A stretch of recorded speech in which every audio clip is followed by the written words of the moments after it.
I'm Peter Rivera. Oh, me too. I'm Ben Vereen. And I love Buddy.com. And you should too.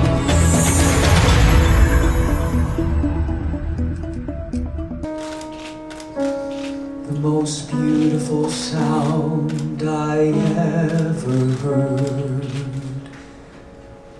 Maria, Maria, Maria, Maria. We have a lot of West Side Story today, actually. Too much. Like, no, wait, like, would you say there's ever really, like, too much West Side Story? No, absolutely not. I could do West Side Story. Oh gosh, I think it's the only show that I could stay in for years and just be happy. Yeah. Would you want to, like, hop around and, like, play different people or just Tony? I would love to play different people. I don't know how many people I could play because I'm not much of a dancer. So I think I'd have to stick to Tony because it would get really weird if I started playing one of the sharks. So. I put, like, a white wing on your Krupke. There we go. Yeah, I mean, I'm aging into Krupke, so that makes sense. Yeah, or Doc. Yeah. Well, anyway, we are here with Matt Doyle. Thank you for joining us, Matt. Can you tell us about the show you're going to be doing here? Yeah, so I'm doing a Centennial Celebration. Jerome Robbins would have been 100 this year. I know, isn't that unbelievable? Yeah, so we're doing a Centennial Celebration of Jerome Robbins and all of the work that he did. We're not dancing, but I think it's a great thing to celebrate the music that he had to sit down, listen to, and find a language of movement for, and to sit back and really listen to the diversity of music that he choreographed for. It's unbelievable, the shows that he worked on. Peter Pan, West Side Story, obviously, and Fiddler on the Roof, and Gypsy. You know, it was such a wide range of work, and such a diverse range of work as well, obviously. And you're going to have like an impressive lineup of people, you know, that night with you. So who are you most excited to get to listen to?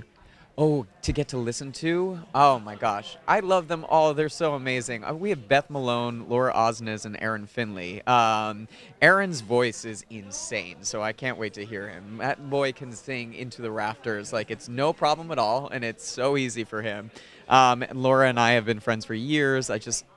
She's just so magnificent and so wonderful to watch. And I don't know Beth Malone, but I have a huge talent crush on her. So I'm like really excited to get to just like, I don't know, get to know her for a couple nights and try not to fangirl out too much. I'm a really big fan of hers. So I'm excited about that. I don't blame you. She's incredible. Oh my God. She's amazing. Yeah. So out of all, you know, like the stories, like there are some like really crazy like Jerome Robbins stories out there. Yeah. Like, which is your favorite of them all? I don't have a favorite because I actually don't know his stories that well. I'm interested in getting to know better stories because I'm not in the dancer world. So to get to celebrate him through music is the only way that I get to do that. What are your favorite stories? I want to know if you have a Jerome Robbins story that I should know. They all sound like he was straight out of like Black Swan. Like, yeah, like, you know, like whipping like ballerinas and stuff. And I'm like, I don't dance either. Yeah. And they're horrible. Yeah. You know, like if you were the people, they probably were horrible. But it's like one of my favorites. I shouldn't be saying favorite because it's horrible. Like I went to a West Side Story thing, and Rita Moreno was saying how Jerome would like walk by and tell her, "It's a shame you're no cheetah." Oh my God.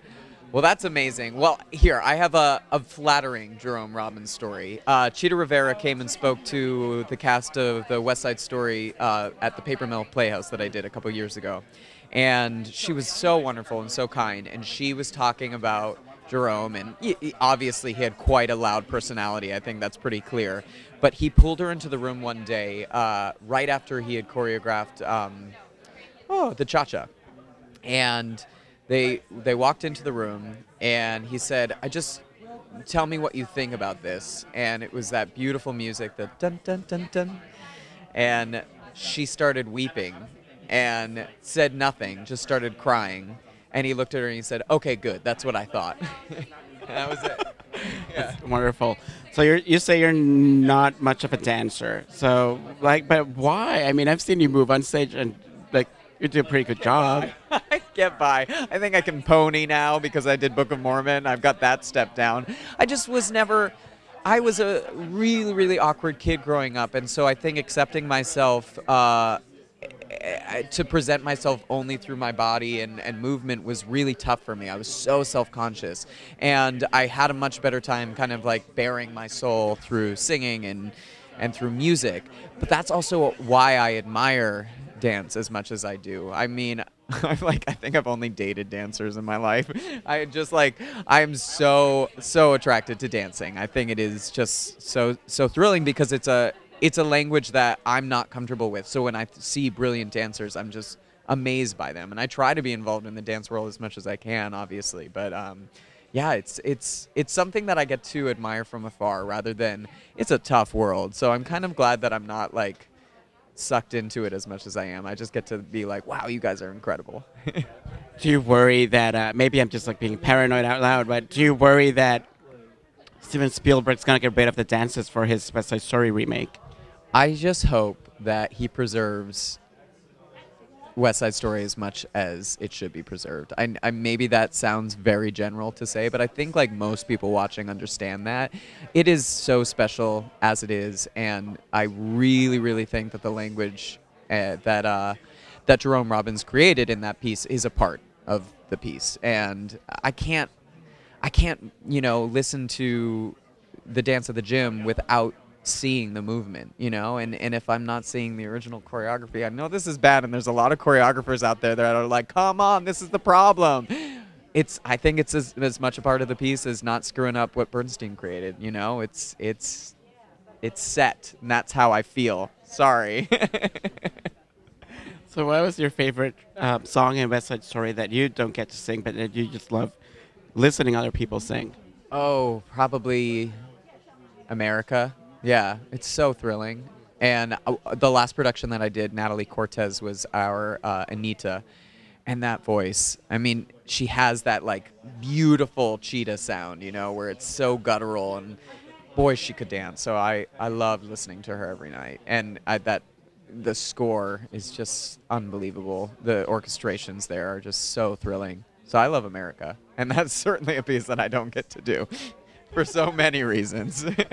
Are you surprised? I mean, probably not, but are you surprised that how relevant the story keeps being? Like, it's sad because I'm sure when it came out in like the 50s and then when the movie came out, people were like, "Oh, this is gonna be long gone by like the 80s," and nope. Yeah, I think it's really unfortunate that it is so relevant.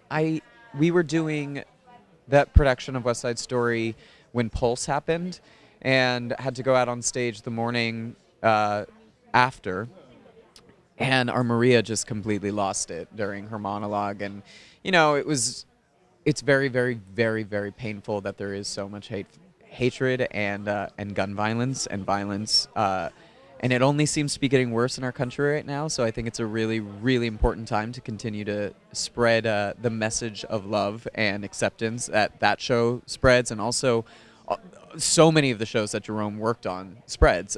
Fiddler on the Roof, you could say the same thing.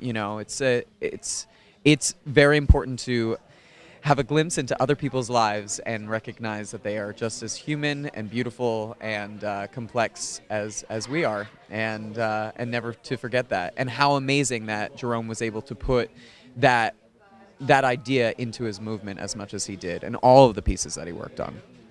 So which of his iconic steps and dances would you just like pay to be able to master? Oh, I have said this so many times. I keep going back to West Side because out of all of his work, I know that the most. Well, first of all, the bottle dance and Fiddler, that would be pretty challenging. Yeah.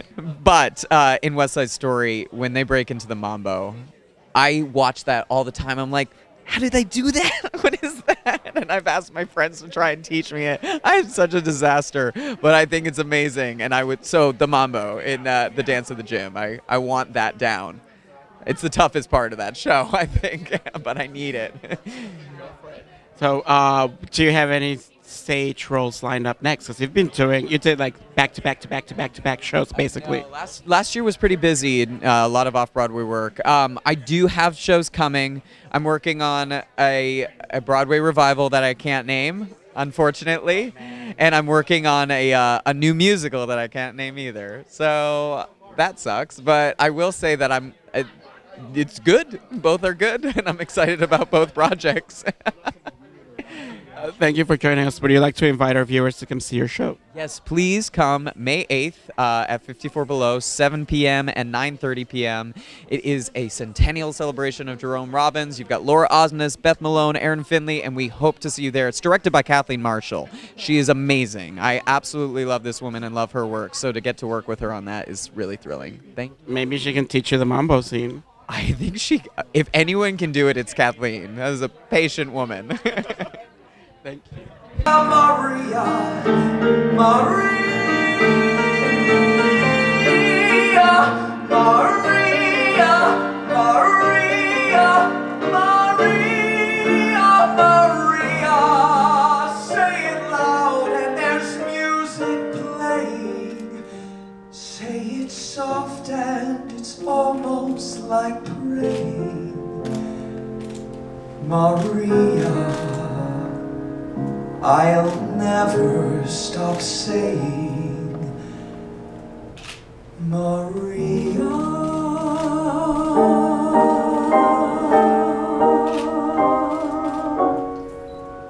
The most beautiful sound I ever heard. Maria.